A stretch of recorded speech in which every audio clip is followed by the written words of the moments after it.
Dennis Miller here, and right now I'm with June Johns, who has a son who is a resident here at Key Training Center. June, welcome to the telethon this year. Thank you very much. I want to talk a little bit about Mark, your son. Okay. He is a resident of Allen House at Key Training Center. How old is he, first off? Mark is 47, I can't believe it. 47 years old. Yes. Okay. And how long has he been at the Key Training Center? Well, he just came this year in March. I think the middle of March, 1st of March, something like that. Yes. Okay. So he's for quite some time been living at home with you, I guess, and then moved here? No, he's been in a group home probably about 15 years. Oh, wow. He was in a group home in Claremont. Okay. And they were closing the group home. And so we were wondering, what were we going to do at this point?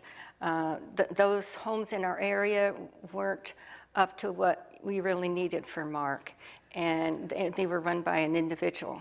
Right. And so then you think, what happens when that individual passes away? Then you're in a problem. Gotcha. Because you don't know how it's going to work. So we heard that Key Training Center was interested in taking the clients, and we had been here probably about 20 years ago. Right. And I looked at the facility, and so I knew what a wonderful organization this is, and we said, oh boy, if he can get the Key Training Center, that would just be wonderful.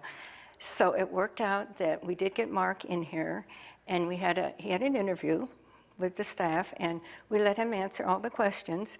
And all the way home, he kept saying, I'm going to Key Training Center. I'm going to Key Training Center.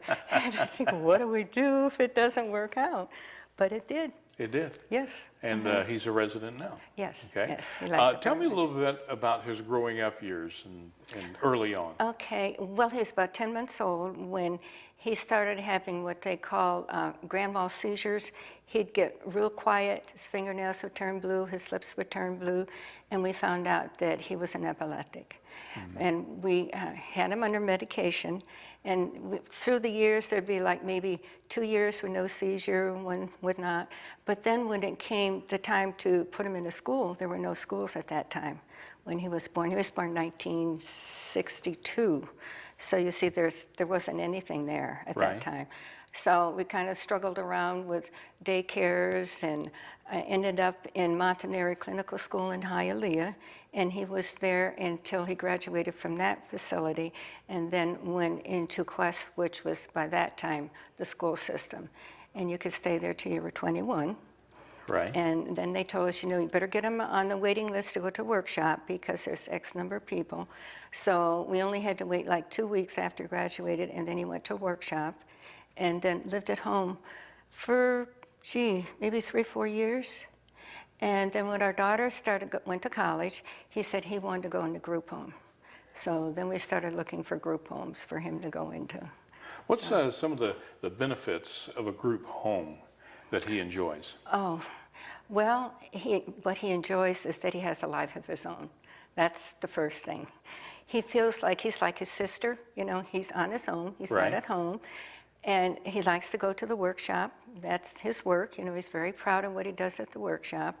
And in Special Olympics, and that he does his own laundry, and keeps his room clean. I dust my own room, I clean my own room. And I cook. Oh, and he's very proud of that. Oh, yes. And you cook, Mark? Oh, yes, I cook. Oh, dear. Oh, no. And so he's learning some of those things. And he feels that he is normal. Right. That what he does is what everybody else does, and he has friends. And for him to come to the Key Training Center was just a godsend for us and for him, too. Now, you speak of him coming here and it being such a godsend to you. Tell me a little bit about what a relief it is to know that he's in a good care facility and there's folks there who are watching out for him, supervising him, and helping him live the life he wants to live. Well, first of all, it's very important that living like that, he doesn't know that he's not living any different than his sister. He definitely feels like he has a life of his own. We have total peace and confidence. I mean, 3 or 4 weeks will go by and I think, oh my gosh, I didn't even call Mark. And I start to feel guilty and I think, no, wait a minute. If he was married and out on his own, I wouldn't be calling him, So that part is good. But the key to the whole thing, and I'm just realizing I'm saying key, is the fact that you have what you call 24/7. So when he reaches what we would call nursing home thing, that's where he would go. And so he will be taken care of until he's deceased. Right. And for us, that is a huge relief. It's got to take a tremendous load off of your mind. Yeah, and off our daughter, who will then be the person that would be working with him. And she's 2 years older, and she could very well be in a nursing home herself. Very You can't true. tell. So that's the thing and to be able to let go, to not be worrying, not bugging him. And, we just go to bed and sleep, and, he calls us or we call him, he comes home. I don't fuss about him from day to day. You just have total peace. Now, we mentioned that he's a resident at Allen House, but he gets to come home to your home every now and then and visit. And how does that go? Great, I'm going to be picking him up. And he has his own room at our house with his stuff in it. And when we moved, he was a little concerned that he wasn't going to have his room, but he does. He has his own room. And I'll be taking him home, and we'll pick up his bowling ball and some of his golf clubs, and we'll go bowling and hit some golf clubs and go. Oh, he loves to go out to eat. Yeah? Oh, yes. What's and- his favorite place to eat? Well, Red Lobster. Ah, And guess what he orders? lobster? Oh, yes. Yes, lobster tail. He always orders his own meals, and he sits there for a while, and it's usually the most expensive thing on the menu, but he likes that. But that's a day out. Yeah, And it's Oh, special. yeah, when he comes home. As he's been here at the Key Training Center for a little while, what are some of the things that you notice that he's been able to adjust to and pick up while he's at the Key? Well, I think the new workshop, I was kind of worried about that because he was in one and he had a girlfriend in the other one. And I was a little concerned because when he came home one day, he kept telling us he had a life of his own, and you have a life of your own too, he'd say. And I'd say, well, don't you like being in the group home? He says, oh, no, but he has a girlfriend. And so when he was going to move, I wondered what was going to happen with this. But he was fine, he just didn't miss a beat, just went on. And in fact, the day that we came for an interview, he ran into somebody that he knew in Hollywood and was talking away to him, and we had to get him pulled away to come on into the room. So he didn't miss a beat. He just went off. And to be able to come with all the other clients, that was, and then Melissa, the group home Yes. manager, it was like they didn't move, they just didn't miss a beat. So- But had it not been for Key Training Center, I don't know what we'd have done. That was my next question. The Yeah. group home that, the situation he was in and the other people that were there faced the closing of that home. Yes. And that had to be an emotional thing for Mark, as well as the families and those people who were there in the home, right? Yes, and had he had to go to a new home and have to learn the other clients, I hate to think what that would have been like, But this way, it was like, well, they moved into a new home. None of them missed a beat. Right. All of them in there, they just, I think you all were thinking you'd have to have more staff maybe at nighttime, that they might get upset, but they didn't. They all just moved in, and it was exciting. They got new bedrooms, new house. Hey, this is cool, It's like when you and I moved to a new home. Yeah. None of them. We were there that day. You guys were great. I thought, how are we going to get his furniture there? And you came with a van and guys that moved it, and we followed, and there was nothing to it. I don't know what we would have done. It would not have been good because to have had to bring him back home, to miss that, the idea of losing the friends, Right. and not being in that type of atmosphere, we wouldn't have a workshop for him. He'd be sitting there watching TV, The times that he's home, a week's enough, because he's ready to go back to his friends, go back to work, get into that routine. That's his life. That's where he's comfortable. You mentioned the workshop several times. One of the things that I know the Key Training Center does for our consumers is give them that sense that they have a purpose. They Yes. have a job every day to go do. And that's very important. We take it for granted, Yeah. going to and from a job every day.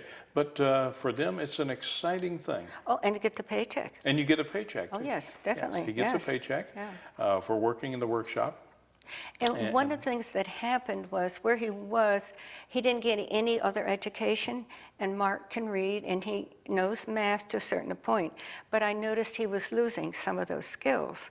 So on the phone one day, he told me that, and he has said the lady's name and I have forgotten it, but she came in and asked him if he would like to take some reading classes. And he said, yes, I would. And how about some math? And he said, yes, I would. And he's telling me this on the phone. And he says, then she said to me, well, it'll be 30 days, Mark, before you can do that. But when you do, now you're going to have to check out at the workshop when you check out to go to class. Right. And so he's excited about doing that. So, you know, all of those things, he was missing that. And Very he good. did the devotions in the other group home where he's at. And so that's something that, you know, he's proud that he can read and write and know some math to a certain extent, you know. And Excellent. so I'm looking forward to him getting more involved in that type of stuff too. As there are other folks out in our audience out there, some maybe who know a developmentally disabled person, maybe they have one in their family. What would you say to them to encourage them about the work that goes on here at the Key Training Center? Well, I think one of the first things I would talk to them about is why is it that they are hesitating? And when we had to put Mark into a training thing when he was little, that night after I said his prayers, I was thinking, oh, you know, I won't know if he ate his meal. I won't know if he took a bath. I won't know if he went to the bathroom. And I realized it was all about me. It was all things that I wasn't going to know. And I think if they'd be honest and really sit down, they would find it's them. They're thinking they should be taking care of him. But if that child was what we so-called normal, they'd be gone.